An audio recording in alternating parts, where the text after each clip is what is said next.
usa ako kaanak nga nanghitag hustisya paara sa akong amahan. Nga kung diin kabalo ako nga sayop ang mohimo og sala o pagbalo sa uban.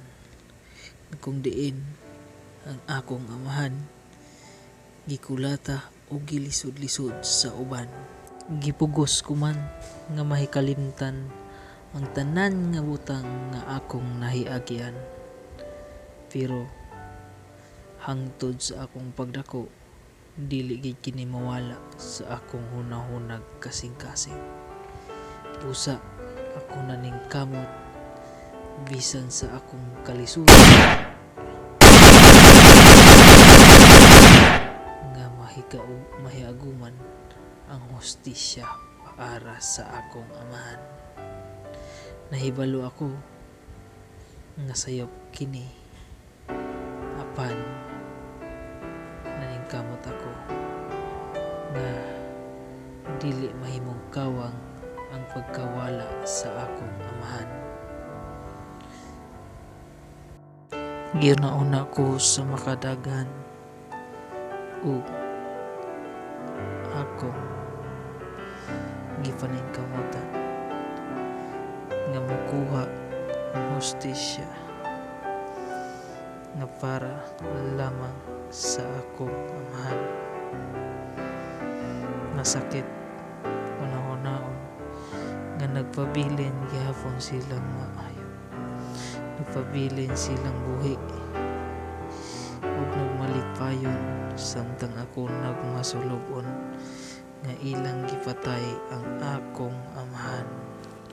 Nahibalo ako nga dili maayo ang pagbalos. Maong akong gikamahal utang nga akong nabuhat ang akong pagbalos. Wala ko nagtudlo ninyo nga buhaton ninyo kini. Ngunit una-una usa ka mo magbuhat sa pinakabati nga butang sa inyong kinabuhi.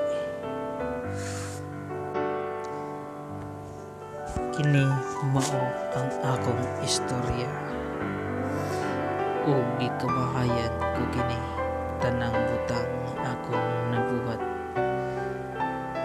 Ug karon ako napuyo ani-aning bilangguan gipriso tungod sa akong sala nga nabuhat tungod sa akong pagbalos.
na nako akong hustisya sa kong amahan.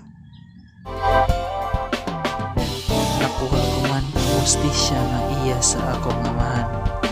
Kapag gimahayan ko ang tanan, kay giwaylo ko ang akong kinabuhi. O ganiya ako karon sa bilangguan, nagantos tungod sa akong nabuhat nga butang nga dili ko dapat buhaton. Kay tungod kini usa kadakong sala.